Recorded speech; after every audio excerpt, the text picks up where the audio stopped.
Welcome back to the True Crime Guys podcast. I'm Lauren. And I'm Michael. How's everybody doing? We got a new recording day and time that we're testing out. We're kind of in a weird limbo right now. So far, I'm liking it for the sheer fact that I have a 24-ounce Miller High Life in front of me. I am living the high life. That makes it a little better, right? Yeah. Just like old times. Normally, we record it at 10 a.m. You look like a bit of an alcoholic if you're drinking a man can or a tall boy at that time in the morning. Right. And I came straight from work, so yeah. I don't have any. Michael's on his new day shift, not night guy anymore, not night creeping anymore at work. No way. Get real. Right. So we got a fun little case this week that Michael picked. It's another Ann rule book. Actually, it was a suggestion. Was it? Yeah. It was from Brian W. on Facebook. He Brian. messaged me. Yeah. Also Frank Reynolds, a.k.a. Oh, Frank Reynolds. Why didn't you say so? Of course. Yeah, thanks for the suggestion, man. He sent me the suggestion. He was like, this is an Ann rule book. It's already on Say Audible. no more. And he sent me a screenshot of the Audible, and I was like, that is how you make a suggestion. Right. If you do all the work for us, Send us a link. we'll That's even definitely better. just listen. Yeah, I had to search it. Right. That was almost a strike against you. Right. Like, No, we search every case that gets thrown our way. We at least Right. give it a glance.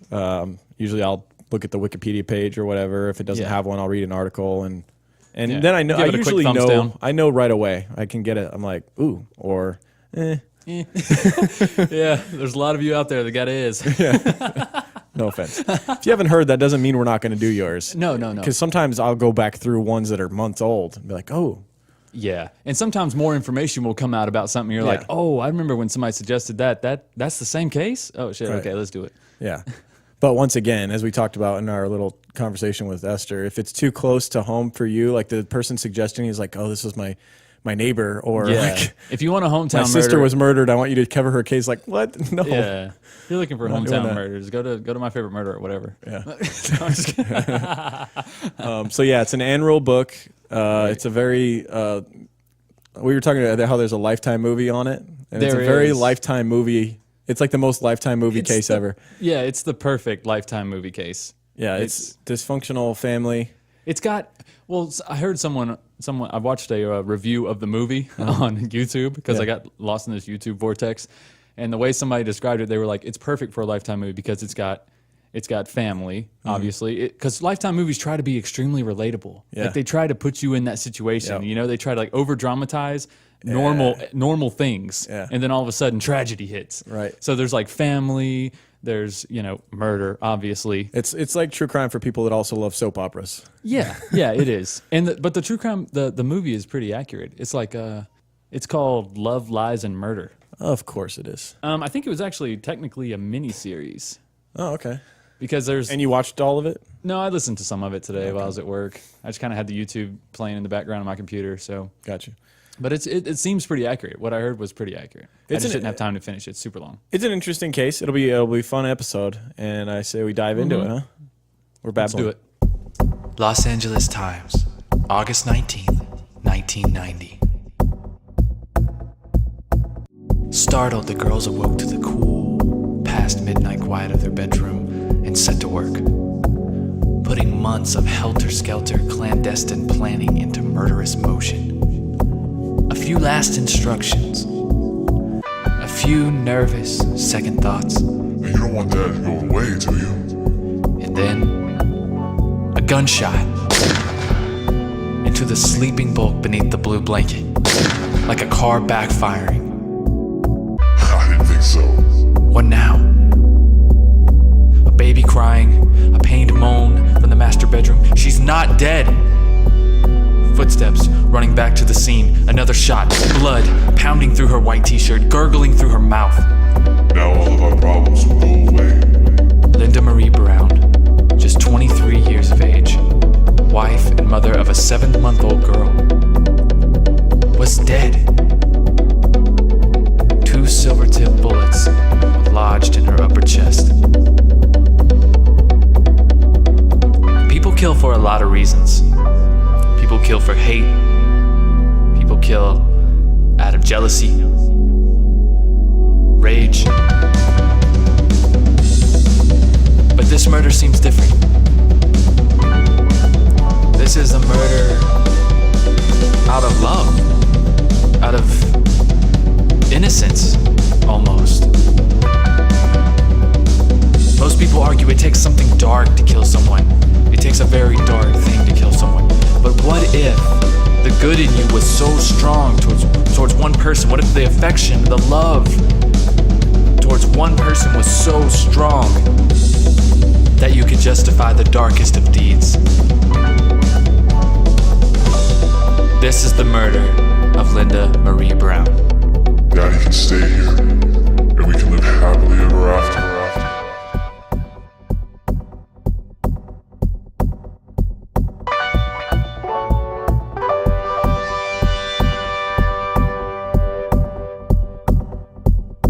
All right, so we keep talking about the Ann Rule book that we used for this case, and that book is called, If You Really Loved Me. and by the end of it, you'll understand what that means because it's kind of, It's a story gotta read of it to a understand. grandiose manipulator, wouldn't you say? yeah, Quite an amazing sociopath. a mini cult leader in a sense, Yeah, was like a a- cult leader that kept it within the family, but the actual family. but a small, I feel like every cult leader says we're family. yes. You know, just like us, Creeper family, right? Then again, not everybody was his actual family. That's true. That's true. They were kind of, the branches kind of got far away from the tree. Right. Maybe grew out of other parts of the ground, but that's okay. Yeah. They're close proximity. He'll take them in, Good book. We got the Audible version of it. of course. And it was, I prefer when it's not narrated by Ann Rule herself. She's a great writer, but I don't care for her narrating.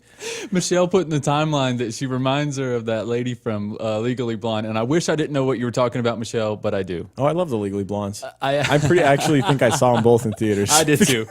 I've totally seen them, and that lady is so funny. Those are pretty funny movies, man. Yeah, they are. Reese Witherspoon is great. Yeah. But, Although she got pulled over and like went off on the cop, like, do you know who I am? Yeah. Did you hear about that? No. She went off on a cop? Yeah. Oh. Well, shame on him, right? Right. He should know Yeah, who she fuck is. him. You shouldn't pull over Reese She was Witherspoon. Legally Blonde. Sheesh. Yeah. But yeah, the lady Michelle K compared Ann Rule's voice to the lady from Legally Blonde that works in the nail salon. Yes. It's just, Stifler's mom in Yes. American Pie. She also plays like a sex addict lady on like Two Broke Girls, the sitcom. If Oh, y'all have okay. ever seen that, I can totally see that. She That's- plays the exact same character no matter what she's doing. Right. But she's super funny, and she does. She sound always like seems Ann Rule. like she's high on pills, and that's the way Yeah. Ann Rule kind of sounds. She like reads very slowly, and you're like, I'm gonna put this on 4 times speed yeah. real quick. I listened at like 1.75 speed or something like that. Yeah. Like literally, you had to speed it up a little bit. Also, there was music playing in the beginning as she's reading, like telling kind of the crime I itself. almost tapped out. And I was like, if this is going the whole time, this is going to be a rough one. But book- luckily it ended. yeah. They didn't play the music because the music was real loud over her voice. It was way too loud. Super distracting. Yeah, I almost tapped out on the book, but it is a decent read. Yeah. But the audiobook was abridged, so I don't know if you knew that or not. Oh, no, I didn't. So some minor Some stuff was details may have taken been out. left out. That's why it's so short. The audiobook's Yeah, pretty short. It's like 2.5 hours, something like that. Less than a Rogan podcast. Right. So, the story here, we're going to tell this from the perspective of a girl named Cindy Brown. And I say girl because she was a young teenager during the Right. time of this. And her life was pretty interesting. And then we'll lead you to some other characters in this story. But we're going to start with her. She was born July 3rd, 1970. She shares a birthday with Tom Cruise, Julian Assange, Don Vito, a.k.a. Oh, Vinny. my God. Don Vito. We know who Don Vito is. Don Vito. Yeah, that dude That's was- awesome. Rest in peace. I was kind of sad to see he died not too Wow. long ago. And Montel Williams. That's a good little group there. Montel. Wow. Yeah, my that's mom used to watch Montel every day. Yeah, that's an interesting smorgasbord of characters there. Like, they're all so different. Tom Cruise, Julian Assange, Don Vito. Don Vito does not I belong. can't believe Don Vito came up on the search, honestly. Right. I'm really impressed. I didn't think he was that famous, but Right. he deserves it after all the shit Bam did to him. Yeah. Cinnamon was born to a man named David and Brenda Brown, a woman named Brenda Brown. David ran a successful data recovery company. He kind of got in on the early on data recovery with computers. I guess. But it seemed like he was never the mastermind. He just kind of He acted like it, though. he developed his own system within something that already existed in the company. Like, he was working for a data recovery company, and then he kind of Yeah. like perfected this process, which recovered the most data, right? Like he could get 70% as opposed to like 50% of people's computer data if their computer was damaged or something. Right. He called himself a computer genius. But what's a computer genius in the 80s though? Like what is that? That could be any of us right now, I think. I think any of us could be that's not if we went fair. back in time. Yeah, we could of course. be That's not fair, though. I would be a genius in every aspect if I went back in time, Michael. I would know who won all the Super Bowls. I disagree. You would know, you would would know not the be like an future. astrophysicist in the 80s, Lorne, if you went back right now. Okay, maybe not, but Okay. I could come up with a shitload of inventions that people would be blown away by. Would you? The fucking Well- Snuggie. The Snuggie, that's what you thought of? It's been 30 years and that's what you thought of? Right. That's a little egg thing that scrapes your heels. Come up with that shit, blow people's minds.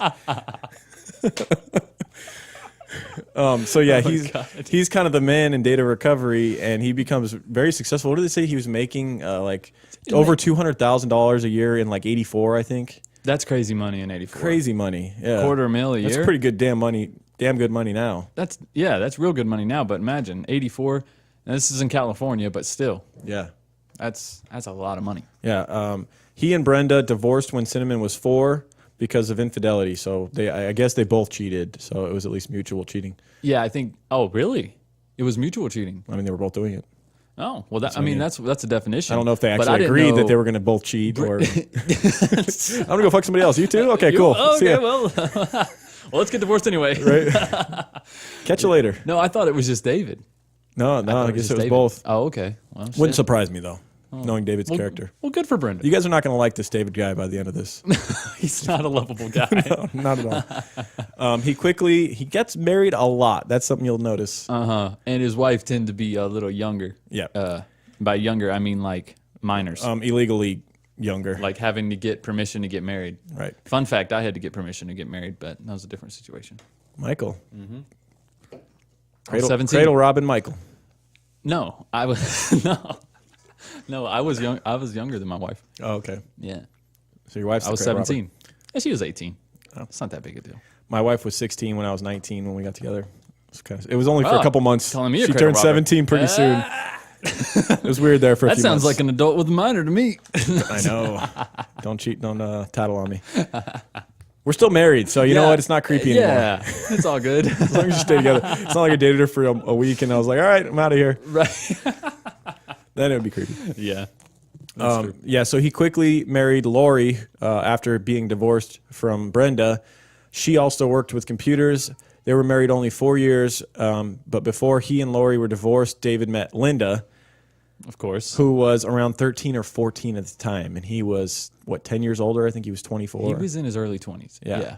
That's gross. Disgusting. That's way too far. She was one of 11 children being taken care of by a single mother who was an abusive alcoholic, and so she was looking for someone. Oh, she just wanted out of the house. Yeah, and also I'm sure an older man coming in and like that Yeah. influence when she's And got a he's- bad home life. And he's making money. Somebody which who he likes seems to have his throw stuff around. together, you know? Yeah. He liked to throw around this money early on in the conversation. Yeah.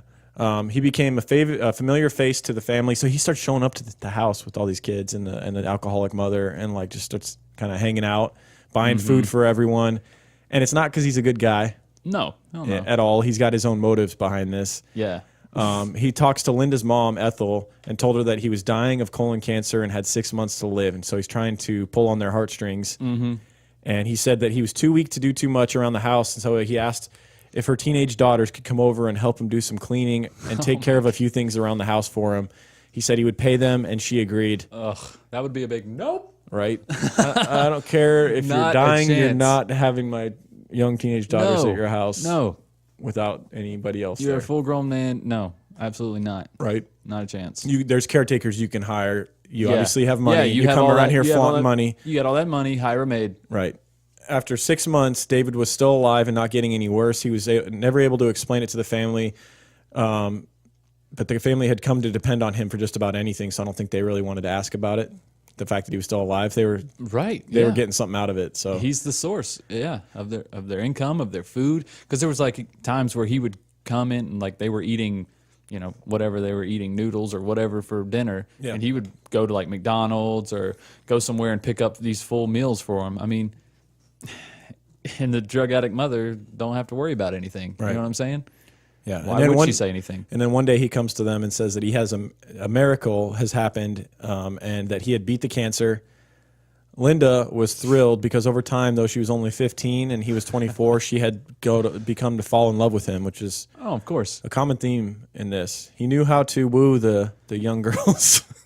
I feel like what David did was immediately upon meeting anyone, whether it be, male, female, whatever age, he wanted to know what drives that person. Yeah. You know what I'm saying? And then whatever that was, he would appeal to that. Yeah. He became their father in a sense to like everybody. He was like everybody's daddy. He like, noticed to those young girls, like they needed a If they father. needed a strong so he force. appealed to that. And then to the mother, she needed money. Yeah. So he appealed to that. Yeah.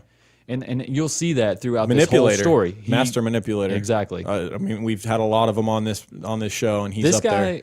He's up there. Yeah, he's a sociopath with the best of them. Yeah, and that's the way that Anne Rule described him. She say he was like the most atypical sociopath she'd ever studied. Oh yeah, Like this guy's yeah. literally whoever you want him to be all the time, and it's always because he's got his own motives. That's exactly right. Now, young 15-year-old Linda spending all this time with this older guy, and at a certain point she goes to her sister-in-law, Mary, to ask about birth control and was reluctantly told to go to the free clinic. And Mary must have told about this, as she should, because obviously this young girl hanging out with this older guy. Right. Ethel finds out, which is Linda's mom, and she's furious. And the two ended up in a massive argument, after which Linda decided to go live with her brother Rick and his wife Mary, who she had gone to and confided about getting birth control. Mm-hmm. She lived with them for about 2 years before she decided she was going to marry David. I'm telling you, she just wanted an out right here. You think? Yeah, he just don't picked a think young she- girl you don't and she think wanted that- out. She wanted to do what she wanted to do. She found security. She can just set up camp in this guy's life, and he's going to take care of her. And all she's got to do is fuck him. That's it. That's what she's. I mean, I thinking guess, here. but I think when you're a 14-year-old girl and this older guy shows this interest in you, she probably was kind of smitten with the fact that an older man was giving her attention, and I don't think it was just for like security. No, you think she really fell in love with him? Yeah, I do. I think a lot of these through this story, like he does this time and time again, and they do things they wouldn't have done unless they were really into him. You know, That's true. it's kind of what this story's about. Fair Michael. enough. Maybe I'm guy- just being a little too raw right now. Ethel would end up finally giving her consent, and in 1979, when Linda was just 17, she and David, then 26, were married. They were only married, however, for about 2 months before they were divorced, and Linda moved back in with Mary. Yeah, so you may be asking yourself, why did Ethel give her consent? And it's because it's the same old thing over and over again. Like if you go against your child at this point, they're just going to do it anyway. Right. They're just going to You're move lose them. away. You're going to lose them. At least right. if you You're going to lose them, and they're not going to talk to you anymore. They're going to leave. you got to know when to hold them and know when to fold them. That's at least right. if you stay in the game and you're not they Ethel- haven't written you off, you can at least still kind of be in their ear and like feed them advice, and hopefully Right. they'll come to their senses. So you can't throw Linda's mom under the bus right here because she did not approve of this She relationship. kicked her never out did. because of it. Yeah. Initially. Exactly. Yeah. So David, after the 2-month marriage, was on to the next one, a woman named Cindy, and they got married almost immediately, but they were divorced within a few months. Shocker. So this dude's what? Is that his third marriage already? yeah, in his early 20s. Yeah. He's killing it. Yeah. So shortly after he divorced Cindy, he went back to Linda, and the two were married again. Oh, here we go. Let's go round 2. Marriage number 4. See how this works out. Linda's family was obviously not happy with this. They thought that he was already shady. And Linda's younger sister, Patty, around 10 years old at this point, was the only family member who liked him. Oh, God.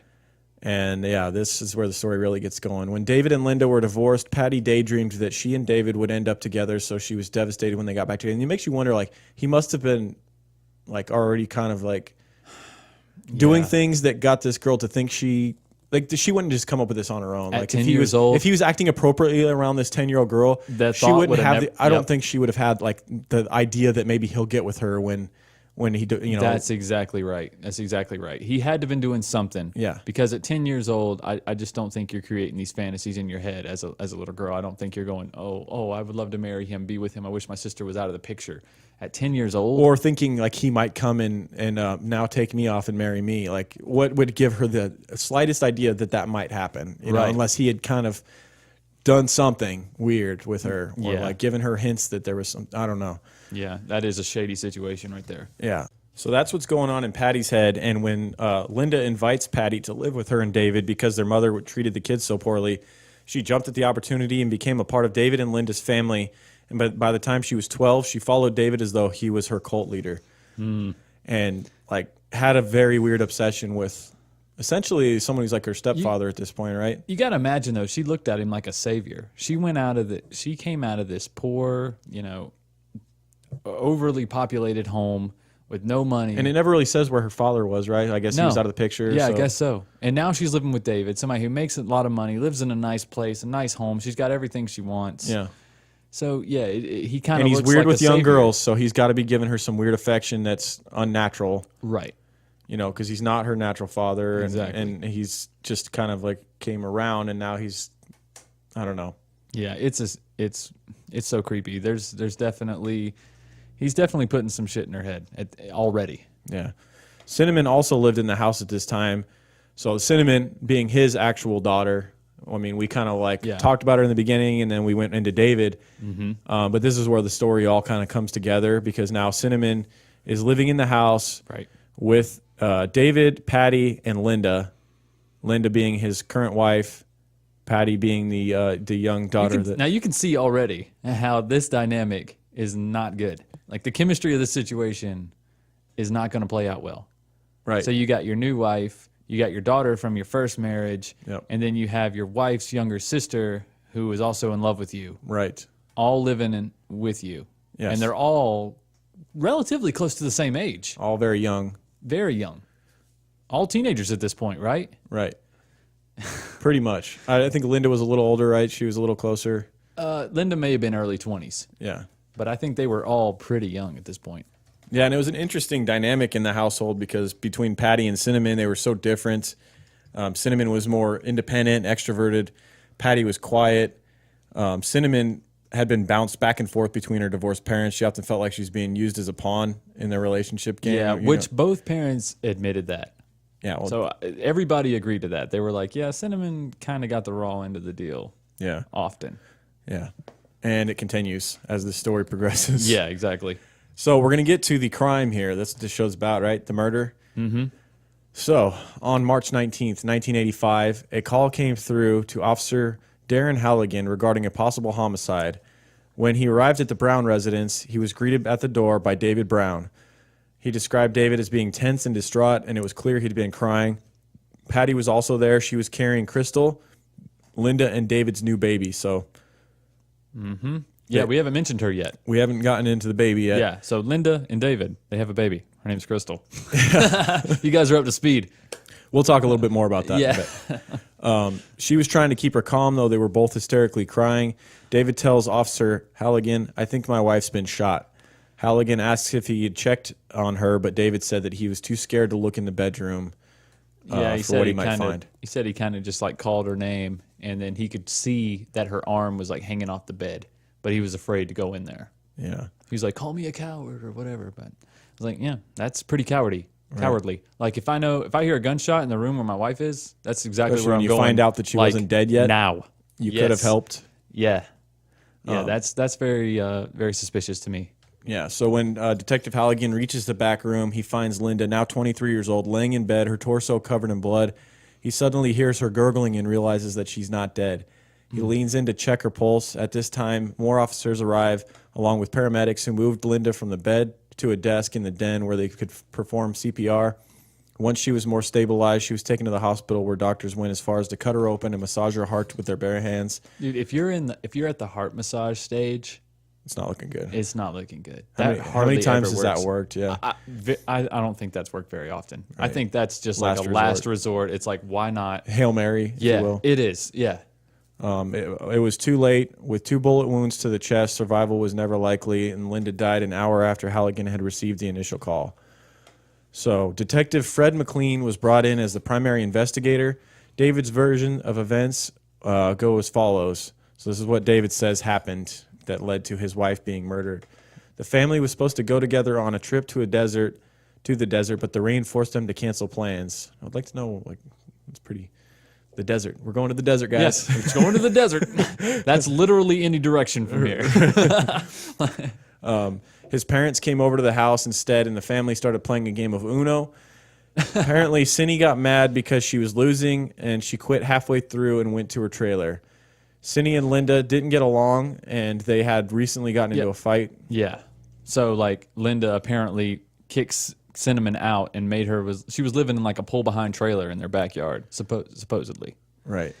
And supposedly also that was Linda's idea. But from what everyone said, the other family members and stuff said that Linda and Cinnamon got along fine. So that kind of struck me as odd. But well, so far the detectives don't know any of this. They just know what they're being told, and that's that Cindy and Linda had gotten into a fight, and Linda had kicked her out, and she was staying in a trailer in the backyard, and she was basically just come in to eat and watch TV sometimes, but that was it. She barely talked to anyone when she was in the house. This is what David is saying. Right. David's mom began arguing with Linda over the way she took care of the baby Crystal. David's mom had come from a time where babies weren't allowed to cry themselves to sleep, and she was appalled that Linda wouldn't go in and get her when she was crying and console her. Oh man, so that's definitely that's a real thing. Yeah, the older generation. Good idea, David's mom. Your son turned out great. Got her. Right. This dude that literally is the most indulgent son of a bitch I've ever heard of. Exactly. Does what he wants when he wants, and it's probably because he was a spoiled little baby. Didn't let him cry his ass to sleep. He never, literally still in the baby stage as an adult. After David's parents left, so this is still David's story we're going on here. Right. After his parents left, he and Linda continued fighting about the care of Crystal, and he became so upset about the argument that he was unable to sleep, so he left and went for a drive to the beach. And when he returned back home, he opened the door with his key, and Patty was standing in the doorway with Crystal, the baby, and she was hysterically crying, saying Cindy had tried to kill her. And so that's what he returns home to after being in a fight with his wife. When McLean asked if David had gone to check on Linda to see if she was okay, he said that he was terrified of what he might find. So that's David's story of the way it had gone. Mm-hmm. Cinnamon had done whatever had happened to his wife and also tried to kill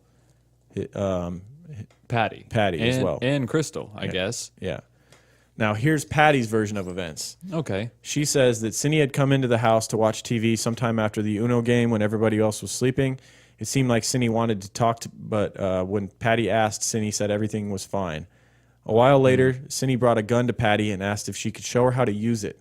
Pretty interesting. This is weird. Like, every time this part is brought up by one of the detectives, they would be like, well, why wasn't anyone alarmed that Cinnamon was walking around with a gun wanting to know how to use it? Especially on a night like this where there was tension, there was fighting that had gone on. Everybody said the same question. They said, well, guns are normal in our family. We go to the desert, we shoot. Well, if they're so normal, then why doesn't Cinnamon know how to use it? Exactly. Right there, there's a contradiction in your story. Right. That doesn't make any sense. Yeah. So apparently, Cindy brings this gun to her and asks if she could show her how to use it. It was the gun that was kept in the house for emergencies only. Patty asked why she wanted to know, and Cindy said she just wanted to make sure she knew how to use it in case something happened. They had an alarm in the house, so Patty was unsure about why Cindy would need a gun for protection, but she gave her a basic idea of how to use it, and then she went to bed. There you go. All right. Good night. Okay, good talk. Sleep tight now. She said she wasn't concerned that Cindy was going to do anything bad.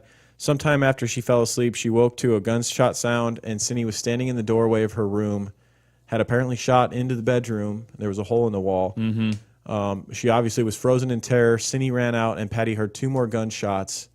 She was terrified to leave her room, but she was worried for her baby, Crystal. Right. And not her baby. It's actually Linda's baby, but it's her niece, I guess. Her young baby niece, Crystal. She was worried about her safety, so she ran out of the room just to get her and then came back to her room and hid without checking the house to see if anyone was hurt. After some time, she heard a slight knock at the door, then a second knock. When she answered the door, it was David. So this is the bedroom door or the front door? This has got to be the front door, because remember, David went for a drive. That was consistent. So she's hiding up in the bedroom. So this doesn't make any sense to me either. She's hiding up in the bedroom, right? This is another person who just heard gunshots in their house and is not exploring it. Right. Well, I get that. You don't want to get shot. You hide for a minute. Especially when you've got a baby with you. Okay, yeah. But she's saying she's hiding in the bedroom, then she hears a slight knock, like all the way down at the front door. Yeah, just a slight knock, and you heard it? Yeah, that's weird to me too. It's impressive. So when she answered, it was David.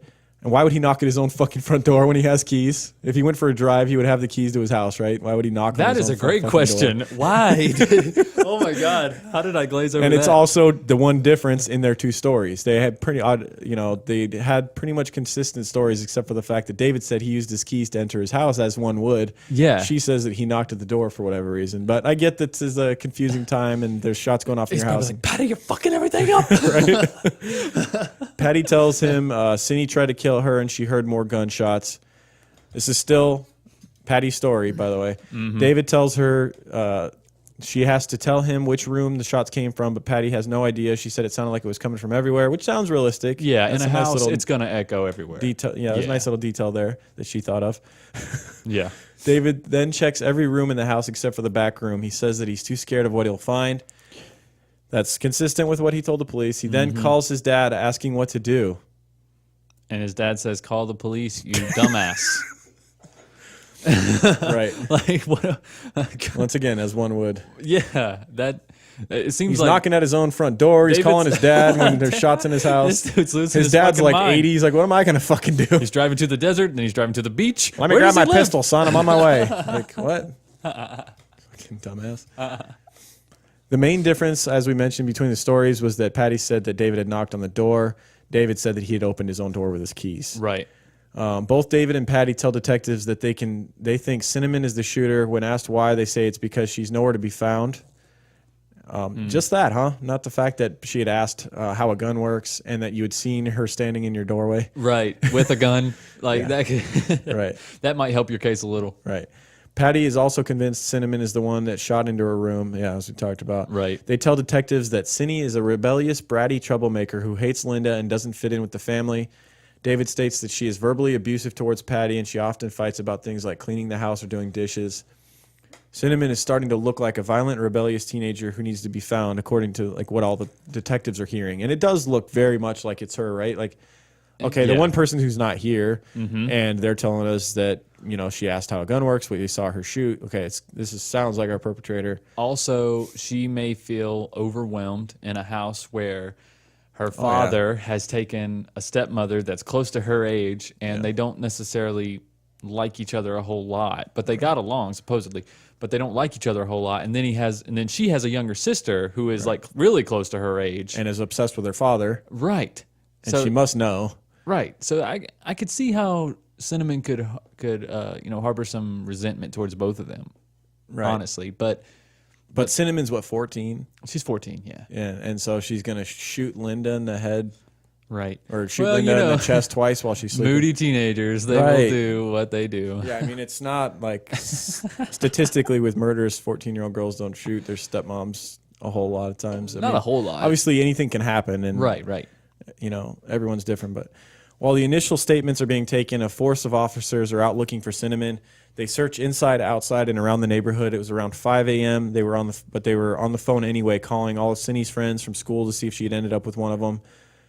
And each of their friends is baffled that this has happened. They all describe her as kind, funny, and obedient for the most part. They say she was often grounded for minor infractions like talking back or not doing a chore, but that she would never hurt anyone. And so now they're hearing the other side of Cinnamon's character, not what the family at home is saying. Everybody except for the family at home had good things to say about Cinnamon. And there's in complete disbelief that she could have anything to do with killing. They were Linda. like, "That's no way that happened." And they also talked about how much respect she had for her father. Right. Oh, yeah. So When officers talk to Patty's mom, Brenda, they are given the same story. She is a likable teen who stays out of trouble for the most part. She skipped school to go to the beach one time and ended up with a D in a class. oh no, But she was making it up in summer school. So we've all done that, right? and she's Did making you do it summer up? school? Hell no, I took the D, bro. I mean, I did it because I got an F and I didn't have any other choice. Oh no, I know I made A's and B's. Summer in high school's school. fun though because it's like all the other kids that are fuck ups and it's like you just have a good time with them. I skipped one class regularly, and that was advanced functions. Yeah. That class sucked. It's like it's right over the brink of math that you are never ever gonna fucking use. Like anything over algebra and geometry, I don't think it shouldn't be algebra. necessary Even unless algebra, when are No, you algebra is usable. You just don't realize it. Algebra is definitely Been functional. almost 13 years since I graduated. I don't think I've used it once. I just realized earlier I said I took the D. That sounds weird. I mean, hey, whatever floats your boat, Michael. Whatever. It was high school, right? Everybody does crazy stuff. Finish this beer while you continue. Where the hell were we? Oh yeah, so Cindy, her mother is speaking to her character, and that she the worst she's ever done was skip school one day and got a D that she made up for in summer school. Right. Brenda What also a heathen. Brenda also told the police that Cinnamon confided in her that she had overheard Linda and her twin brother Alan, Linda the dead wife, Right. talking to her twin brother Alan about getting rid of, in quotes, David. And Brenda believed Linda may have been afraid of David. Because they wanted to inherit David's money from his super successful computer business, supposedly, right? That's the theory. Yeah, that's the theory. Because they wanted to have whatever he had. Supposedly, he had this stash of money put away. And there's more on this alleged phone call between Linda, the victim, and her brother about. what do you think about that? You think that really happened? Absolutely not. You don't think that happened? Absolutely not. We'll get into it more. Okay. So far, David and Patty are the only ones who are describing Cinnamon as a wild and disrespectful girl. They won't be sure what to think of this until they find her. And when police questioned Alan about the conversation between he and Linda, now this is Linda's brother, who was Right. supposedly they had this conversation about taking care of David and getting rid of him. Right. He says it never happened. He wondered why Cindy would say this, and he added that she used to call him her favorite uncle, and that one day she just stopped calling and talking to him, and he didn't know why. You think David probably had something to do with this. David right? was putting these thoughts in her head way before this whole event. Right. Yeah. In the backyard, there was a travel trailer that Cindy was staying in. It hadn't been searched yet, and when police officers opened the door to the trailer, they found a puppy, as well as a floor covered in dog poop. Naturally. It's a puppy. It was clear Cinnamon was living in terrible conditions, but no one seemed to care or help her out, though they expected her to do all the chores, and if she didn't, she got in trouble, right? It sounds like. So she's... Well, I feel like Patty had to do chores too, right? Well, Cinnamon it sounds like she was the one that got in trouble if she didn't do this. And we see the way the household goes Cinnamon, after this. Yeah. She's in a house full of women, and she's the odd one out. Right. You know what I mean? She's the only one that's not not a obsessed with sister, David. it's not obsessed with David in that way. Yeah. Yeah. That's true. And David looks out for the women that are obsessed with him and the girls that are obsessed with him. Yeah. Yeah. Yeah. Those are the ones he looks out for. Yeah.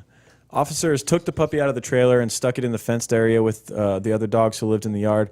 There were a few large dog houses in the back of the fenced area to allow for larger and small dogs to have a place.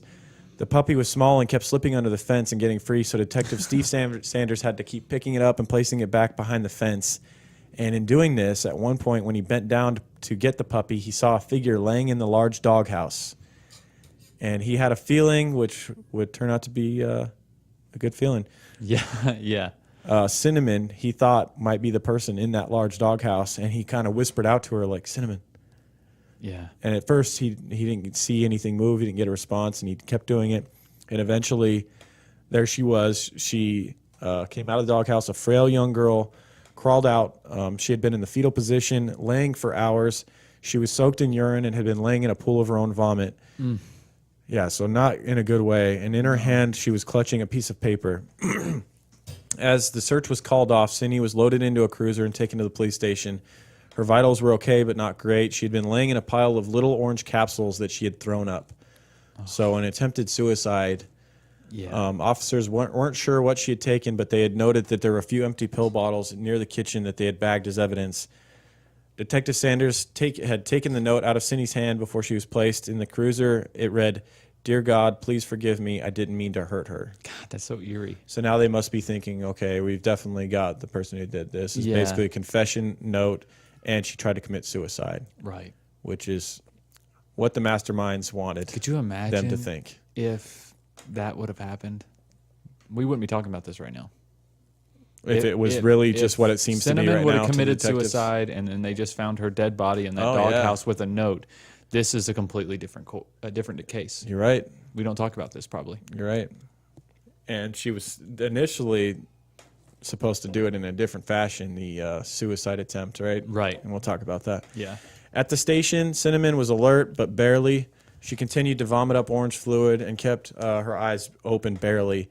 She was checked out by medics, and they said that she was all right for the time being so that they can continue to question her about what happened. Her story was essentially the same as what they had heard from David and Patty. She fired the gun 3 times, once in Patty's room and twice at Linda, striking her in the chest, which led to her dying. She gets along with her dad, but Linda doesn't like her, so she banished her to the trailer. This is her motive, supposedly. Yeah. She also adds that Linda told her that if she wasn't out of the house by the next morning, she would kill her. So a threat on her own life may be leading to her wanting to do this. This is the first they had heard of any threats made against her by Linda. She believed Linda was jealous of her relationship with her dad, and she didn't want Cindy to get any of the attention. What? That makes no sense. Right? That makes So no you sense kill her. at all. Unless David was messing with his daughter, which there was no evidence of that, right? Right. I mean, he definitely was a pedophile and messed with young girls, but I don't think he messed with his own daughter. Yeah, No. that part just doesn't sit well. Yeah. And around 8:40 a.m., nearly 5 hours after the shooting, Cinnamon is rushed to the hospital. Her condition had started to rapidly decline. And you got to think she took all these pills that she'd vomited up. She had obviously taken part in some sort of a catastrophic situation with a murder involved. Right. And she must not have slept, I'm guessing, for probably 24 hours at this point. Oh, probably not. How could you? Right. So the questioning ends and she's rushed to the hospital. She ended up being handcuffed to her hospital bed and was continuing to vomit and slip away little by little. As she was fading, she was mumbling things, almost like she was reciting a list. The nurse on staff at the time was very thorough, and though she thought it might not be important, she decided to make note of everything Cindy was saying. And what she had said was, haven't slept in 24 hours, had an accident, killed my stepmother, didn't do it on purpose, didn't mean to. She was hurting me. She hated me. She wanted to kill me. She wanted me out of the house. And just like that, Cinnamon slipped into unconsciousness. It would be about 9 hours that Cinnamon would be unconscious. In that time, she was technically booked into juvenile hall, though she remained in the hospital under close supervision.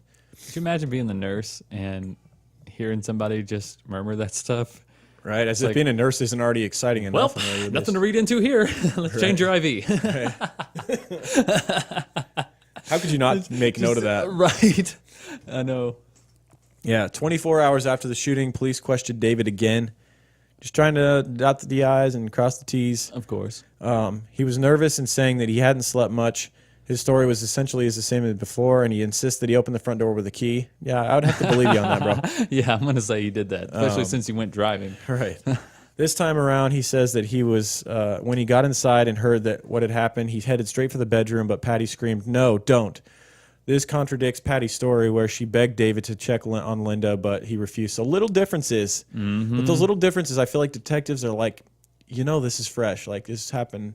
I get you're tired. Yeah. But, like, these details are important. Like, whether you rushed to find your wife and That's- check on her that's or huge. not, like, that's something you should know. Yeah. know? That's huge. That's not details something right you're, there. like, groggy on. Like, this is an important moment. This isn't, like, a day that happened 4 years ago we're asking you about. This just happened. This is a big event. Like, you should know what Yeah, went on. You right. should know even just naturally what your instincts would be to go look for your wife and is she harmed or not. Right.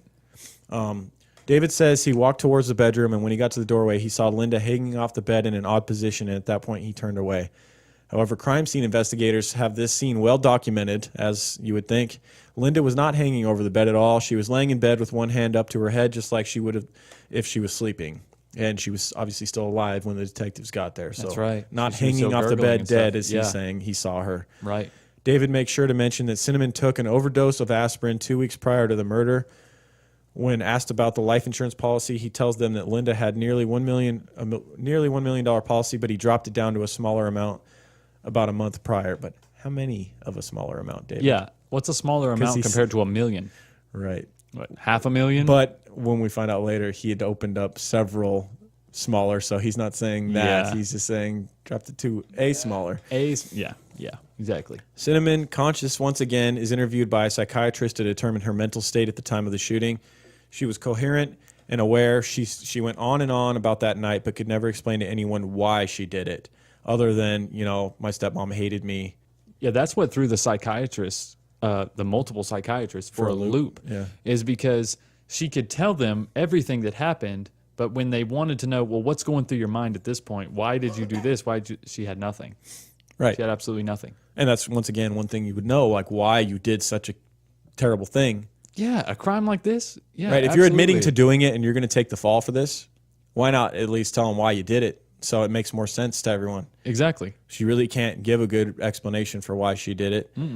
But she had no answer. So she explained she really didn't want to kill Linda, which is another thing that's perplexing to them. It's like, okay, you don't really have a motive and you didn't want to do it. So why'd you do it? Yeah, which totally contradicts the shit that she was mumbling while almost unconscious, right? Yeah. Like you said earlier, it was like a list. Yeah. It was like she was Reciting something Yeah, that she was told reciting to a say. list that she was told. Yep. Her biggest concern at this point is whether or not her dad will still love her, which everything she has been through is still mainly concerned about her dad. When asked about the last time she felt really, really sad for more than 2 weeks, she said it was 5 years ago when her dog died. The psychiatrist diagnosed her with recurrent depression and believed she was so depressed over the state of her life that she was unable to determine right from wrong at the time of the killing. Pretty interesting on that. Yeah. When she was released from the hospital, she went right into juvie. She thought she'd be able to go home and clearly didn't understand how serious this was. How good you But know? once again, I that's mean, because she'd been lied to. Yeah, she's been lied to by so many If you haven't people. figured it out yet, you know, there's been one scumbag in this that we talked about, and we're going to get into. That damn puppy shitting all over the fucking trailer. What a shitty dog. Hey, that's how Like, they found Cindy, though, was let because that- of that puppy. That puppy's a hero. She might have overdosed in that doghouse if that puppy didn't keep running out. Fair enough. Fair enough. All right, sorry, I had to sip my tall boy here. That's all good. It's getting warm. I got to chug it down. That's right. Now, on August 7th, 1985, Cinnamon's trial would begin. She would plead not guilty by reason of insanity. The nurse who took care of Cinnamon, the one who took the notes about Cinnamon's mumblings, was called to testify. Despite the defense trying to get this testimony thrown out, it was allowed to stay. Well, her original story was thrown out. The one she told the detectives got thrown out because of the recent overdose of pills. Okay. But The nurse later writing that on, stuff down. the nurse writing that stuff down when Cinnamon was a little more clear in the head, that one was allowed, which was pretty much the So exact that same nurse thing. That got her convicted, essentially. Yeah. That nurse got got the ball rolling here by taking those notes. Right. Wow. Her father didn't show up at her trial, surprisingly. I mean, Cinnamon was really, I think, hoping that her father would be there, of course. Yeah. And he didn't show up. He was Cinnamon ended up being found guilty of first-degree murder based off of her confession, I guess, to that nurse. And she kind of still kept saying that she had done it, but didn't really Right. give a reason why. During her sentencing hearing, David was there finally, and they took note of his behavior in the courtroom because it was So very strange. strange. Oh, man. They said he was acting like a kid. He was smiling and kicking at the chair of his ex-wife, Brenda, as well as flirting with her. They said he was like pulling her hair and stuff. Yeah, and meanwhile, your daughter is being sentenced to life in prison for the murder of your wife. Right. And you're just off goofing flirting off with an ex-wife. like it's fucking homeroom. Like, you hey, know? look at our daughter up there. Right. What a good time. Cinnamon would end up being sentenced to 27 years to life. And so, you know, obviously, I don't think the detectives felt good about this at all. They don't feel like this is like open and closed case. Like, yep, Cinnamon No. did it, and there was nothing else weird here at all. But the way David acted during the sentence hearing really, really got their fire just burning. solidified their kind of Yeah. suspicion of him as a weird character There's that may have something had odd about something this more guy. to do with this than they thought. Absolutely. And so after 4 months in juvie, Cindy was interviewed again by the same psychiatrist as before. However, this time around, she had absolutely no memory of him or the murder. The doctor now diagnosed her with psychogenic amnesia and the dislocation in addition to with depression. So while in juvie, she was often visited by investigator Jay Newell. We talked about how he just didn't feel good about the way this thing ended. Right. He continued to come and visit her because he liked her a lot, and he felt bad for He the had way a lot of things had empathy gone. for her. Yeah. Yeah. And he just didn't believe. He knew there was more to this, but he had to find a way to figure that out. Right. And he had a soft spot for her, and he would even keep money on her commissary so that she was able to order things, and he even let her use his business credit card to charge things. That's pretty cool. Yeah. And I think that was also a ploy to, in the sense, he thought if he really gained her trust, she would eventually tell the truth of Yeah, what had maybe happened. she would open he up knew to that him. she knew more. Oh, yeah. Back at David's house, which he now shares with Patty and his infant daughter, Crystal, things weren't going so well without their little slave in Cinnamon. And Linda. Linda did a lot, too. Yeah, the two that they got rid of. Yeah, we're taking essentially care of the were the ones that were taking to the house. The house is now falling apart. Like, shit, who's doing the laundry? Right. Linda's friend Denise offers to spend some time at the house, staying for a few weeks to help take care of the house and get some of Linda's things packed. David has been sleeping on a mattress in the den because he can't handle sleeping in the bedroom where Linda died. He says he doesn't want to sleep alone and suggests that he, Patty, and Denise all sleep on his mattress. I bet he does suggest that This shit. fucking creep. What a creep. Denise was obviously uncomfortable with this idea, but agreed to do it as long as Patty was in the middle. Over the next few days, Denise would notice a change in Patty's behavior towards her. She became jealous of Denise and even got visibly upset with her when she and David had brought a friend home, and it took longer than Patty thought it should have. So her being alone with him for a little while got Patty very worked up. And at one point, Denise even told David that she believed Patty was in love with him, but David brushed it off. Denise told police that she was convinced that it was Patty who shot Linda. She was concerned that Patty was jealous of Linda and her relationship with David. Not long after Linda's death, Patty had already started sitting in her chair, wearing her clothes, and even replaced all the pictures of Linda with herself.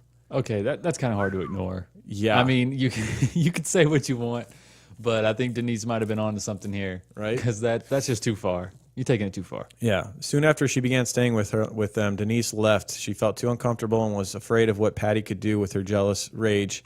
It seemed that she wanted David to herself. In the summer of 1986, David married 17-year-old Patty, and she then had him to herself, as she always Another wanted. marriage to a minor. Yep.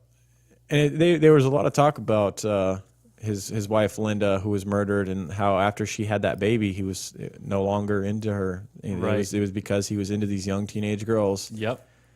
Didn't they get married in Vegas? They got married in Vegas. Yep. I think a lot of his marriages took place in Vegas. You talking about him and Patty? Yeah, him and Patty got Him and Patty, yeah. And that was part of his excuse. He's like, I just did it because my buddy wanted to get married, and I figured we'd get married as like a group like thing. him It'd and be Patty, fun. went to Vegas with another couple. Yeah. And And the couple was begging him to get married as well. And he's Yeah. like, all right, I guess we'll get married. what It won't the be hell, official, right? though. But it's official. There's a fucking marriage license and everything. He's This is married. not. It's like a conversation about. You guys want to go to Dave and Buster's and then get Right. married? Yeah. Yeah. So Patty wanted to tell her parents that she had got married, but David and David's family as well. But she knew that he would not allow it. He did not want anyone to get the wrong idea, and especially did not want Cinnamon to find out. That, I think, was his biggest concern, because then he's still worried Cinnamon's going to tell their secret, which we're getting to. Right, and Patty's And he not doesn't that wanna much anger older her. than Cinnamon. That's got to be so awkward for her. Yeah, because Cinnamon had once witnessed Patty kiss David. Yeah, And She made a freaked big out. stink about it. Yeah, and so if she she freaked out over finds that. out while she's behind bars that they'd got married, he's afraid of what things she might say. yeah, she might shoot somebody. Right. In September 1986, Cindy was recommended for counseling again. She was unable to get paroled if she could not remember the crime. They believed she could never get better if she did not remember what she did. She refused the treatment. Then in December 1986, she went for her second meeting in front of the parole board. She mentioned that her grandpa, Arthur, David's dad, the one he called to figure out what to do, Right. knew who killed Linda, and when the time was right, he was going to tell. The DA then asked for an interview of Arthur Brown. Investigator Jay Newell went to visit Arthur. He was out in his front yard, and he agreed to talk, but not for long. He was nervous about David finding out, which tells you something right there. Yeah, everybody's afraid of David. Yeah. He said that he knew Cinnamon had nothing to do with it. Detective Newell suggested that maybe Cindy wasn't the only one involved, and he noticed a change in Arthur's face when he said that, which made it clear that he agreed with that statement. He said that he told Cindy that he felt he knew who planned it because he had heard Patty say she was going to do something to save David. Patty had said this. Mm-hmm. He was at the girls' place the night he was with them that night that Patty told Cindy she'd overheard Linda saying she was going to do away with David. Yeah, so supposedly the way that phone call went, Cindy had walked into the kitchen while Linda was on the phone with her brother, this thing we talked about earlier, and she had overheard her discussing killing David. Right, supposedly, like we said earlier, to collect David's money, or Yeah. because she was technically married to David still. Yeah. And when she goes back into the living room from the kitchen and tells Cinnamon what she had heard, Cinnamon laughs it off like, okay, yeah, Sure. Right. Are you sure? How could you even know? How could you hear the other person on the other line? You know, how do you know who she was talking to? You know, all that stuff. Exactly. And she's insistent, though. Patty was the only one that heard this conversation. She tells you who is the motivated factor here. Right. The person who wants David all to herself. The person who changed her photos with her sisters, wore her sisters' clothes, sat in her spots. Right. Yeah. It's kind of strange. Yeah. Arthur said he heard Patty say she wasn't going to let anything happen to David, even if she had to stop Linda herself. Suddenly, they heard David driving up the driveway. Investigator Newell, thinking quickly, said he would pretend to be a real estate agent so that David wouldn't get mad at Arthur for talking to the police. And so it worked in the moment, but later that day, Arthur, David's father, confessed that he had been talking to a detective. Yeah, David was pretty pissed And David off about was that. furious because to this point, I mean, we're talking. It's been a while that Cinnamon's been behind bars. David's just living. He's going on living his life as usual, scamming insurance companies. We haven't mentioned how often he scammed insurance for hundreds of thousands of dollars. He would have all these car accidents that were pretty suspicious, and then he would sue the other. He collected like 50 grand from a car accident. It was like 10 mile an hour, like fender bender. Where a car hit him in the rear, not even in the front. Yeah. At like going less than 10 miles an hour. Yeah, he sued their insurance company for like 30 grand, and then he got 10 grand from his own. It was crazy. He got somewhere just below $50,000 for a less than Fender 10 bender. mile per hour fender bender. And this was a while ago in the 80s, so that was a lot of money. Yeah. Wait, I mean, that's good amount of money now for a fender bender, but back then that's a shitload. It just baffles me. But he me did this all the that- time. He did this all You would never get that nowadays. the time. He There's no scammed. That was one thing he did. Like, he was just known for just nonstop. I wonder if his computer all these car business was accidents. even successful, if it was just Right. these scams. Yeah. So when he finds out that this detective is still trying to find the truth of what happened, you know, in Linda's murder, he's now freaking out. And he, after this, he told Patty to find their marriage certificate and burn it. She did, but of course, there's another copy I was about to of say it. that doesn't work. Like, No, there's another copy. if you're legally married, He's not that smart. yeah, apparently not. He became so paranoid in the coming weeks that he fitted Patty with a tracking device and forced her to call him constantly so he knew what she was doing at all times. So he must have been worried that they were going to get a hold of her and she was going to tell what happened. What does he mean by quote unquote fitted Patty with a tracking device? I don't know how he attached it to was it her. an ankle I don't know bracelet what or a something? Tracking device in the 80s looks like. Yeah, what is this? That's what I would. I hate how that was glossed over. Like, I really want to know what that was. Right. I know he was a quote unquote computer genius at the time, but I'd like to know how he did I bet that. he wishes he could remove data from her brain. But Right. His rage boiled over a few months later when Patty found out she was pregnant. He insisted that she have an abortion, but she was not going to let that happen. While the pregnancy became public, David denied that it was his, saying that Patty gotten herself pregnant with some guy named Doug. But everyone around them knew that David didn't let her out of his sight. He had a fucking tracking device on her, for How Christ's did she sake. have time to sleep with anybody? Right. Why was your tracking device going back and forth rapidly inside this room? Oh, Doug, sneaky bastard. Nobody questioned this, even though they knew that it was him that had impregnated her. It wasn't worth it. Right. And in September 1987, Patty gave birth to a daughter.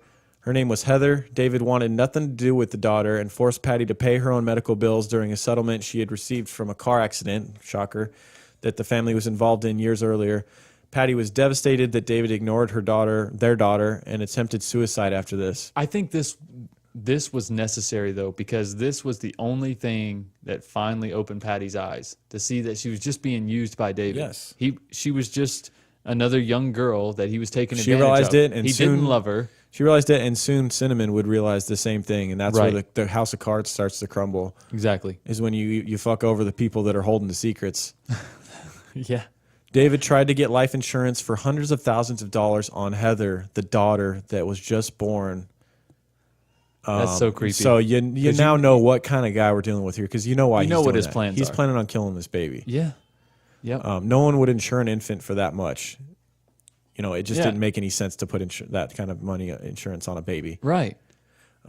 unless it's like, you know, the 1700s or something. Yeah. I don't. By now, Cinnamon was almost 18 and was still in juvie. She had no idea Patty and David were married. She knew Patty was pregnant, but didn't know she had the baby. She was told by her grandpa that Patty went out and got herself pregnant, but didn't say who the father was. However, Cindy knew deep down that it was David's, and she didn't want to let herself believe it. David had stopped visiting her altogether, and she slowly became to realize that her father she loved so much didn't give a shit about her. Finally. She was upset and wanted to talk, so she called Detective Jay Newell, and this is something he's been waiting for very patiently, Yeah. playing the long game here. Still hasn't given up on this case. No. She told him her father was still in the wrong, but she was too young to realize it. She told him that her father had been in the wrong. She finally now sees the light and that, Yeah. he was just manipulating her the whole time, and her love blinded her. She said that she was a little bit involved, but she didn't do the murder. She said that David told her that Linda was planning to kill him, that they needed to get rid of her. If they didn't, David would have to leave the town, and Cindy. So he was pulling on Cinnamon's heartstrings as her Right. father, knowing that she had a soft spot for him. He's saying, And do he you said, want me to leave? Do you want to live without me? Linda's planning to kill me, and if Yeah. you don't help me get rid of her, I have to leave town. And she said, I don't want you to leave town, Daddy. Of course not. And so, okay, well, then you need to help me. And this is some conversation that's been going on for months. Like, he kept pushing it further, like, we need to do this. We need to do this. Yeah. Him and Patty just keep bringing this subject up anytime the three of them are together. Right. They get Cinnamon in a car alone, and they start talking about how, yeah, we need to get rid of Linda. Cinnamon had confronted him about these feelings after she was sentenced, but he said, you'll be out soon. And that's all he ever says, is that you'll be out soon.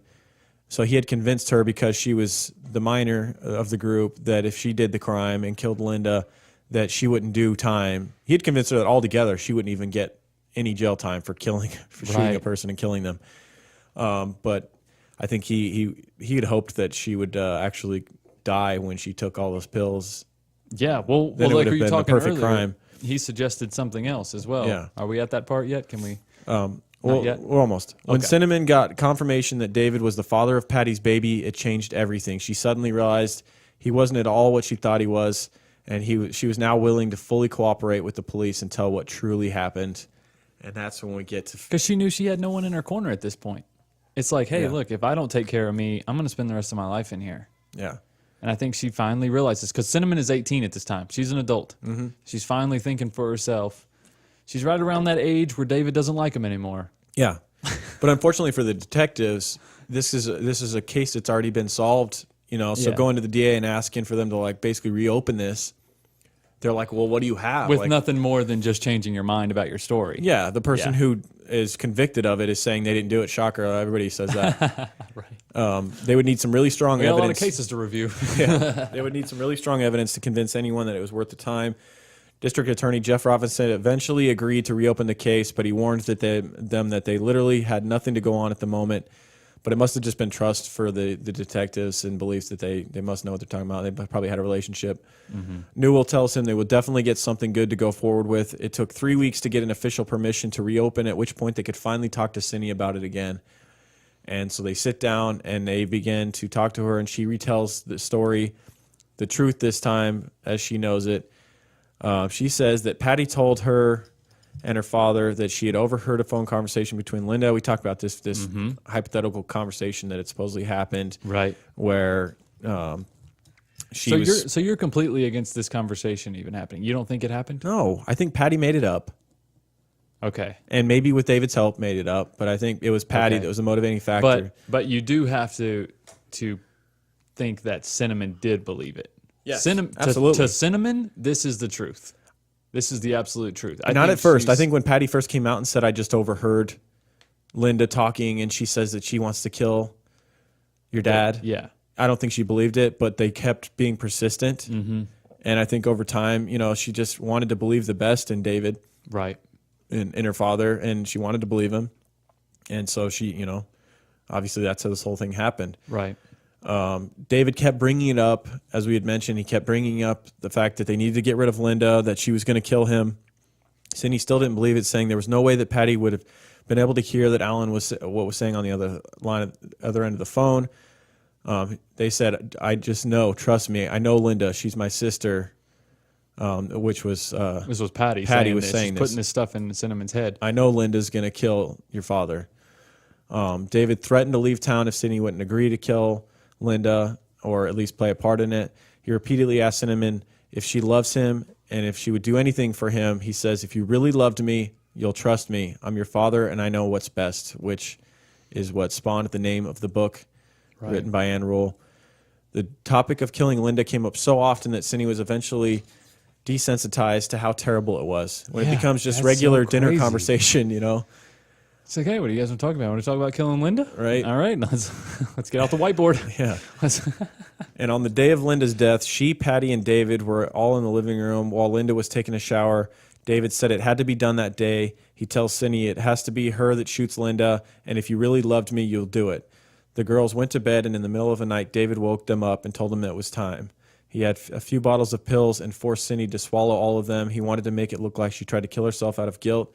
He originally wanted her to shoot herself in the head, telling her that it would just scratch her, but she was too scared to do it. Yeah, he basically that tells you that he was hoping she was going to die. This is what we were alluding to earlier a few times. This is such dark. This is so dark. That's why it's hard not to throw this out there right away. But he wanted her to basically put the gun to her head and just graze her head, just off the side or something. Like, that's not how this works. That's not how any of this works. Yeah, good luck with that. Right? That's so twisted. He wanted Cinnamon to die because he also had an insurance policy on her too. Yeah, this dude was soulless. He really was a sociopath. So after her father tells her to do it, she takes all the pills. And she had written the suicide note days earlier, I suppose. She says she hears the car doors close and sees David driving away. So he leaves and he basically tells them, this is what you guys got to do. Take these pills and you've got to shoot Linda. And then he leaves. What a fucking coward. I was just about to say that. What a fucking coward. Like, he's not even there. Yep. He's not taken any physical part in it. He can't even go look at his wife when he comes home. He wants his daughter dead too. Like, yeah, what a bastard, man. Yep. He's one of the worst. He's a Ronald G. Simmons bloodline right here, man. This is the same type of dude. Yeah. Yeah, so she sees him leaving out the window, apparently goes out into the doghouse and hears 3 gunshots inside the house, basically alluding to the fact that it was someone else. Right. Mainly being Patty, because that was the only person left aside from the baby and Linda, who got killed. And so this is her story. She said that David previously told Cindy that she needed to confess to the murder because she was the youngest and she would get the least amount of jail time. Wow. Yeah. Yeah. The next day, the DA was excited about the development, but they needed to hear it from David himself. Cinnamon's word was not enough, so they came up with the idea to have her wear a wire. Yeah, but the only problem was David wasn't visiting her hardly ever at this time. Right. So it was kind of odd that she even wanted him to come visit her. I think to him. To David? Yeah, but I think he just did it because of, I don't know why he did it. Because I guess he's just worried. to keep her quiet. He's afraid she's going to talk. Yeah. He's worried at this point. Yeah, so they had her invite David to visit, and Cindy would wear a wire. She tells her dad that she's confused as to why she's still here. It had been 3 years, and he had told her that she wouldn't get any time at all. Her parole continues to be rejected, and David says he doesn't understand why she's not getting out. She basically tries to get David to admit that he duped her into taking the fall, but he won't admit it. He just keeps lying and telling crazy stories and manipulating her even more. We're trying to, but I think she's beyond that at this point. Well, she's an adult now. She's 18. She's done with this shit. She realizes what's going on. Yeah. They argue for a while, and David continues to change his tactic, eventually telling Cindy that Patty could come take her place as long as the girls could come up with a story that shows that Patty was the killer. Cinnamon suddenly says that she feels stupid and that she can't believe she was gullible enough to do it. Now, Detective Newell was listening to the conversation and wondered what she meant by that. What did she do? Because she had told him that she didn't kill Linda. Exactly. She was in the doghouse. She was in the doghouse. Yeah, so now it sounds like she's once again admitting to being the killer. Right. She said she wasn't the shooter, so what part did she play? He's wondering. She begins to become more upset and yells at David that she is going to go crazy if he doesn't tell her the truth. He doesn't want her to freak out and rat on him, so he continues trying to convince her he can arrange for Patty to be the guilty one now. Which, that makes no sense. It's just madness, right? Yeah, how are you going to be like, you know what, never mind if it's Patty. Let's just go ahead and make a quick swap here and head back to the house. And the detectives now know, like, okay, he definitely, this is him basically admitting that he knows what happened and that this was all a plan and that Patty was in on it. Cindy was wired for a second time when Patty came down with David for another visit. For a while, they discuss how to have Patty take the fall and allow Cinnamon to get out for a while. Suddenly, David and Patty start to play dumb about the entire crime, though, pretending not to remember anything. You must wonder if they kind of figured out something was up with the wire, that they were being recorded. I know, right? Once it was over, Jay told Cindy that she did a good job. He knew they had enough now to pursue the charges against these two. Jay checked into the insurance policies for Linda and realized no one would insure her for as much as David wanted, so he got a bunch of small policies instead, as we talked about earlier. Yeah. It was clear all of this was about money, and there had been no plan for Linda to kill David at all. That phone call scenario was all bullshit. All bullshit. And I think, obviously, David had motive for money, as always. He didn't know all these insurance scams forever. Right. And I think Patty had motive in that she wanted David all to herself. So there was a double motive here for the two of them to take out Linda. Right. A short time later, David and Patty were arrested. In the police car, David kept asking Patty, Now, who is Heather's father? This made Patty extremely upset. She used to feel that she would do anything for David, but then Heather came along and her loyalty had shifted. She became a parent, and that becomes your number one focus, as we know. Right. And then when the father of your baby has nothing to do with it, that's going to change your feelings about a man. Yeah, and then he Real starts quick. questioning who the baby is, or Yeah. whose the baby is. And she's like, you don't let me go anywhere without you knowing. Like, how could I even had an affair? Yeah, and with that, he's done himself in even more because now he's turned both of these girls against him. Yep. During questioning, David claims that he doesn't remember anything the night of the murder, but he'd love to talk, so they let him. He talked in circles, contradicting himself multiple times and pretending to care about Linda. He made it clear that he didn't really care about it at all, though, by the way he spoke. Now, Jay Newell talked with Cinnamon about what was happening with David and Patty, and this is where he tells her that it's extremely important that she make sure everything she said was the truth, because if her testimony was proven false at all, it would be all over for her, and this whole thing would go down the drain. He explained perjury and gave her copies of transcripts to review. This must have scared her into calling back. She calls him later with another confession, this one being the all-true confession, and then this one she says she had been the one to pull the trigger after all. Listening to the book, it's just like... It's maddening, like, right? finally. It's like, what is the truth? Okay, Jesus finally, for fuck's sake, we Christ. have the truth. It was Cinnamon who pulled the trigger, but that doesn't mean that it wasn't because of Patty and David all along. It was them pushing her to do this. They manipulated her to the point where she felt she had no other option. Right. She tells him that David gave her a pillow to hold over the gun and then said, "You girls take care of business while I'm gone," and left. Patty gave Cinnamon the gun and showed her how to use it. So even Patty didn't have the balls to do this herself, even though she wanted it done a lot Her more own than sister, Cinnamon. though. Her own sister. Yeah. She went into Linda's room, being Cinnamon, and shot the gun through the pillow, but the pillow got stuck in the gun. So that's when she runs back into Patty's room. Patty had Crystal, and as David had instructed in part of their cover story, she actually was in the bedroom holding Crystal. Right. But it was when Cinnamon ran back in with a gun stuck to a pillow to help her get unstuck from the pillow.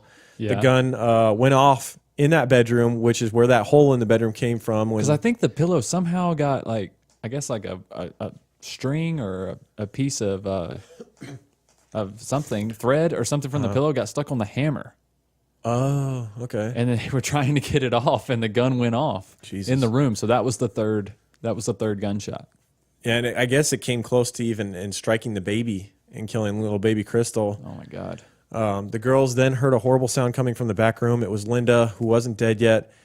Patty pulled the hammer back and handed the gun back to Cinnamon and made her go back into the room and shoot Linda again. That was the third shot, Right. Third and final. She was so scared she dropped the gun. She grabbed the suicide note and ran and hid in the doghouse. Cinnamon said she was so ashamed that she had loved her dad so much she was willing to shoot and kill Linda. Newell then asked if David had showed Cinnamon how to hold the gun to shoot herself, and she said yes, but that he had told her that it would just graze her head. Suddenly she realized it would have killed her, and she now understood that her dad wanted her dead back then. And God, can you imagine realizing that? I mean, he had you take an entire handful of pills that could have killed you as well. Yeah, but at 14, you don't know. You're still innocent. She was still, and every detective talked about how Cinnamon seemed more like a 10 or 11-year-old even. Right. Like she was somewhat immature for her age, I think, at 14. Well, after all she'd gone And- through, it was Yeah. It was pretty traumatic. But you want to trust your father. I mean, right. just when the book described how she got that realization in her head, that must have been the worst part of everything. Because you know that no one's coming back for you. Yeah. You're not getting out. But must have made her feel all the better for coming clean to the police and finally getting this dude locked up. You know, now it just reaffirms everything. Like, yep, glad I'm doing this. Right. Now David's behind bars writing dozens of letters every day to Patty, just trying to keep her on his side so that she wouldn't rat on him as well, because he knew that if they both turned on him, that it was over for him. And he's thinking, you know, he's telling everybody, I can't be sitting in prison with my health, because he's always used his health to his advantage, saying that he was dying to everybody. That never ended. He knew how to play the victim. He knew how to get people's sympathy. And something interesting, he wrote her letters under two different personalities, David and Douglas, which Douglas was Doug for short? Doug was the name that he had used to tell the family members who had knocked up Patty way back when they had the baby Crystal. Well, because the Douglas part of his personality is only 17, so... Oh, okay, so it's legal. It's okay. legal. Yeah, as long as Douglas did it, it's cool. Patty turned on David. Surprise, surprise. She told prosecutors on tape that he had asked her once before to kill Linda. He had made jokes about killing her on multiple occasions. He eventually handed a gun to her, and she went into Linda's room, but she couldn't go through with it. Patty said she never really wanted to kill Linda, but she felt obligated after David had told her about how Linda was going to ruin the family. He tried to convince Patty that Linda wasn't fun anymore, and it would be better without her. Also known as she was an adult now. That's really what this whole thing is about. Yeah, he couldn't get rid of Linda because he had a newborn baby with her. He had no reason to get rid of her. Yep. But he's not attracted to her anymore, I don't think. Yep. You know, she's too old now. She's a woman now. She thinks for herself. That's no good. What can you do with that? You know what I'm saying? Exactly. He is a lot like Ronald Gene Simmons, huh? Yeah. But he didn't have as much balls. I guess that sounds terrible to say. At least Ronald did it himself. He didn't have a young girl kill for him. You know what I mean? This guy is, he's a coward and a sociopath. Yeah. Ronald Gene Simmons was just a sociopath. Though Patty and Cinnamon hadn't talked in months, their stories ended up being almost exactly the same, proving it wasn't just a ploy to get out of jail. They couldn't have known each other's stories and been able to tell them like that, so the police knew that what they were saying was the truth. Right. Patty dropped one more bomb. David had started sexually molesting her when she was only 11 years old. Oh, didn't see that coming. After she had left her mother's house due to having been molested there. That's why she left the house. David told her this was totally normal and lots of men do this in order to teach young women about sex. Disgusting. They began having sex when Patty was only 15, and at this point she was a willing participant but brainwashed. Right. I mean, she'd been doing it for 4 years. Yeah. It probably, it seemed normal to her at this point. Yeah. Now, David wasn't going to just give up that easily, though. He's under arrest for his part in this murder. And he's extremely scared of prison, obviously. Yes. He's got some pretty crazy charges on him. Yeah. Charges that other prisoners don't take very kindly to. So while he's in jail awaiting trial, he made some new friends. One was named Richard Steinhardt. He knew David had money, so he got very close to him, pretending to be interested in everything he had to say. David didn't want to deal with the prosecutor, Jay Newell, during his trial, so he arranged that Richard would help plan the murder of this detective that was going to bring him down. Now, Richard was a badass. Richard Steinhardt.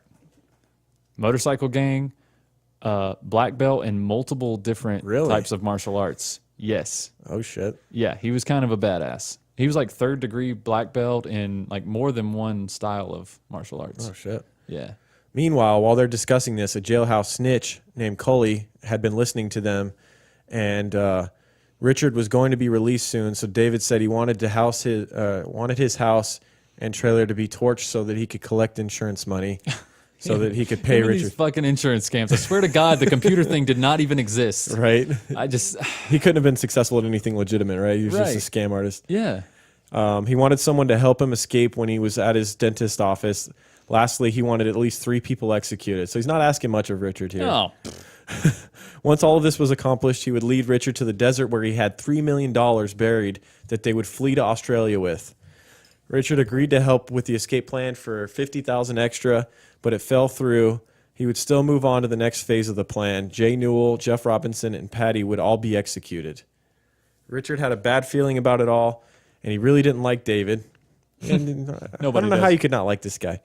Right. One day, while in the yard, he confided in Coley how he really felt, to which Coley said, "I'm glad you feel that way because I gave you up." Cully. Boom. Cold-hearted Coley. Right. David had already offered Coley's girlfriend money to get herself arrested and be placed in custody with Patty, and he would try to get Patty to confess to the murder, or she would try to get Patty to confess to the murder. He said if Coley's girlfriend didn't want to do it, he would pay them to find someone who would. So in order to get the money, Coley and his girlfriend made someone up named Smiley. Now, this shit's getting confusing. Like, It is. There's so many names. this shit's getting wacky. Jay Newell, the detective, was informed of all of this, and he began his search for someone to play Smiley. Oh my God. So he's just allowing David to do himself in. You know, Right. he's just giving him at more this point- avenues. But at this point, he's moved away from killing Patty. He just wants them to Get Patty to confess, testify that right. they shared a cell with Patty, Right. and then that Patty confessed to them. Right. Smiley, who would not kill Patty, but testify that she shared a cell and get her to confess to murder. Shortly after this, Jay got a call that Richard wanted to talk to him. Richard spilled all the beans about David's plan, which was already in motion. Jay tells Richard to play along, and he was asked to wear a wire. The guys spoke in code, but Richard gets David to talk about the plan enough in detail that he would be completely nailed. So just doing himself in. Yeah. The plan was set in motion, and David believed everything was going to be perfect. He soon received a visit from Smiley, who was actually an undercover officer. She was told that she should testify that she shared a cell with Patty, who confessed to her that David was innocent and everything was her fault. So convenient. Later, Richard spoke with David and told him that he had killed Jay Newell and Jeff Robinson. David had previously given Richard half of a set directions of where he had buried the money in the desert. And as a show of gratitude, David now gave him the other half of the money, or the other half of the directions. Right. Of course, when they went to this location in the They didn't desert, find anything. they didn't find the $3 million. Shocker. David had recruited his brother Tom to deliver money to those who were helping him with this murder plot. So dragging his poor brother Tom down too. Like, this guy just doesn't care about anything. He doesn't care about anything or anybody but himself. Yeah. While he was delivering the bag of money to Richard and the other fake killer, the parking lot was suddenly swarmed with police. The men were all arrested. Once Tom was brought back to the station, he was told that he was part of a murder plot and the wrong guy had gotten killed. This wasn't true, but they knew that he would tell David, which is exactly what they wanted. They were just playing David like a fiddle. Yeah, dude. they were. Yeah, so poor Tom, he's being told by the police that he was part of this murder thing, and he's going, all I was told was David told me to go pay these people some money, so I did. And so when they realized that he's not lying and he really was just another victim of David's freaking, his control and his deception, he would end up being released after 4 hours. Thankfully, that that dude didn't get him. He didn't bring one more person down with him at least. Yep. David soon found out that he had been set up by Richard, and it was all over. The next day, he was charged with 3 counts of solicitation to commit murder, 3 counts of conspiracy to commit murder, solicitation to commit perjury, and conspiracy to commit arson. So just added a shitload of new stuff to his already. And what's he going to do about it either? Richard will whoop his ass. Right. And in 1990, David would be found on guilty for the murder of Linda and conspiracy to commit murder of Jay Newell, the detective that brought him down, Right. Jeff Robinson, and Patty Brown. Patty being the one that helped him kill the initial person. Jeff Robinson was the prosecutor. Yeah, so he's just trying to take out anybody and everybody that could bring him down. Right. He would be sentenced to life without the possibility of parole. Patty Bailey was sentenced to serve time at California Youth Authority until she was 25 years old. And Cinnamon was released in 1992 after having served 8 years already. Patty really got off easy. Hell yeah, she did. Until she was 25 because she was That wasn't older. too far from there, right? She was older than Cinnamon. So she probably did 4 years, 4 years. 5 years max. 5 years max. Yeah. She probably did 3 or 4 years. You're right. That's bullshit. She should have got more than that. I agree 100%. Yeah, she was a much bigger part of this whole She was case. the part of the conspiracy. I don't think Cinnamon was a part of the No, Cinnamon did 8. Right. Hey, But Cinnamon pulled the trigger, though, to be fair. that's true. you're definitely not without guilt when you're the Yeah. person pulling the trigger. That's right. But yeah, fascinating case. We hope you guys were. We really, What a whirlwind of really names. hope you guys were able to follow all of this. It's one of those that's you might want to listen to it twice, and it might be better the second time, Yeah, maybe. Or listen to the book. or listen to the book. If You Really Love Me by Ann Rule. Yeah, if you really love me, you'll go listen to the book. Yeah, that's right. If you really love us. We're exhausted. It's been a long day. We hope you guys enjoyed it. We'll be back next week with another free one, right? We will. Yep. Followed by a Patreon exclusive the following. Should be. Close around the first of the month. Should be a Patreon exclusive. Patron exclusive. Patreon exclusive. All right, mates. Let's Party do. wankers. Let's talk some. Oh my Gaia. Oh My Gaia. Oh My Gaia is the greatest deodorant company that you have not tried yet. Well, maybe some of you I have. bet a lot of you have. Yeah, probably. But if you haven't, you should. Because it's an innovative, all-natural deodorant, fragrance, and beard oil company specializing in paraben and aluminum-free products. Because aluminum is terrible to put on your body. Like, it keeps you from sweating a little bit, but that's really the only benefits, right, of aluminum? Dude, I just bought an aluminum hat. Did you? Fucking awesome. Well, that's fine. As long as you're not putting your armpits, right? As long as you're not getting in the pores. Right. Wait, aren't you sweating on your head, though? What's your aluminum hat look like? It's really lightweight. It's Really? Yeah. I seen an advertisement on Instagram where they're making wooden hats. Oh my God. Anyways, back to Oh My Gaia. Their innovative line of deodorants inhibit the growth of odor-causing bacteria while maintaining effectiveness. At Oh My Gaia, they use only all-natural paraben and aluminum-free organic ingredients. There's a shit ton of scents. Most We have our own importantly, scent. it makes you smell fantastic. It really does.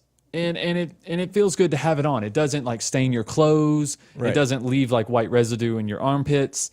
It's really light and it smells good. And there's a ton of scents: vanilla, cherry almond, sandalwood, lavender, and And if your bunch pits get a more. little bit moist, it just livens up the amazing scent that's in there. It does. It seems like it activates it a little bit. Absolutely.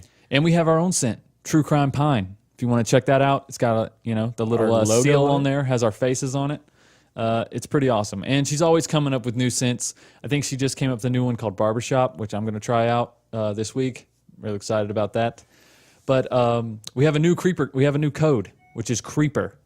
Yeah, so So- don't use Crime Guys anymore. It's Creeper I now. think you can still use Crime Guys. No, don't do it. Creeper only. No?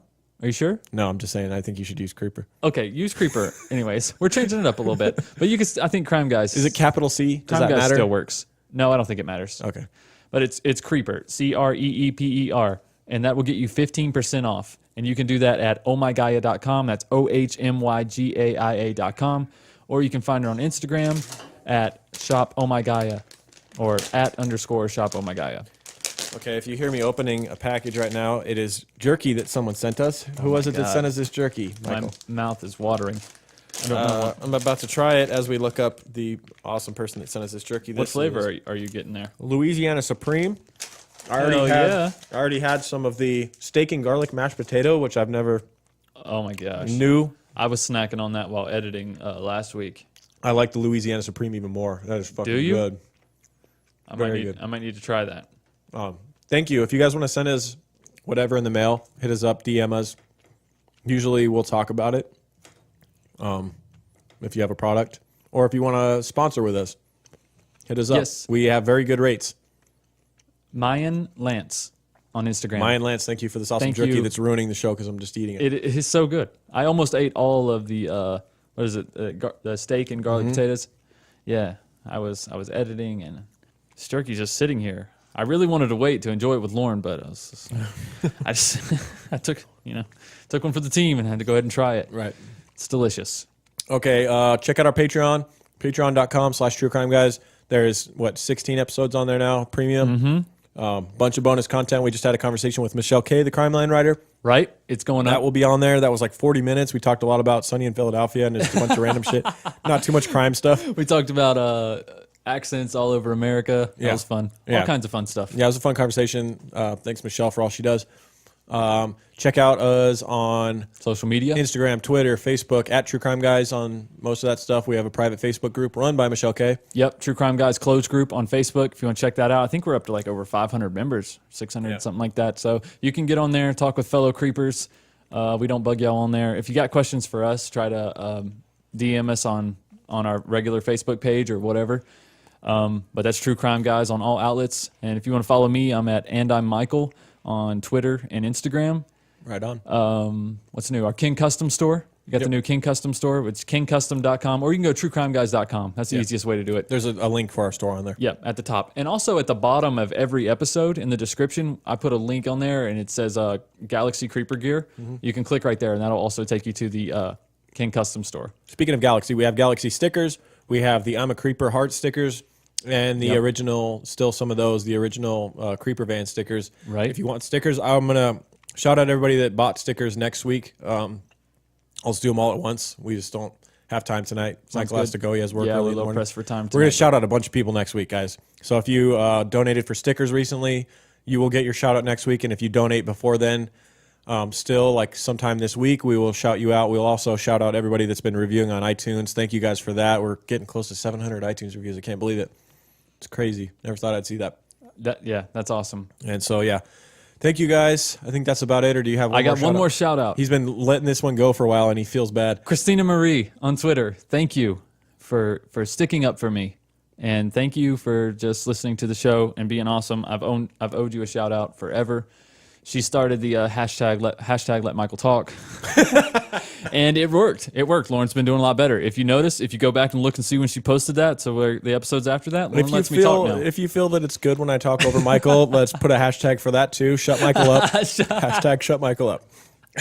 We'll see if we can get that going. Hashtag Lauren, keep eating jerky on the mic, please. I'm sorry, guys. All right, guys. We'll see you next week. Keep creeping. Keep creeping, guys. True crime guys, in the desert we like a mirage. It's okay if you clicked on us cause you thought we was True Crime Garage. Now we ain't mad at you, sit down, let us talk at you. I'm talking to the Creeper Army, we out here making murder, get murder, get murder. True crime guys, in the desert we like a mirage. It's okay if you clicked on us cause you thought we was True Crime Garage. Now we ain't mad at you, sit down, let us talk at you. I'm talking to the Creeper Army, we out here making murder charming.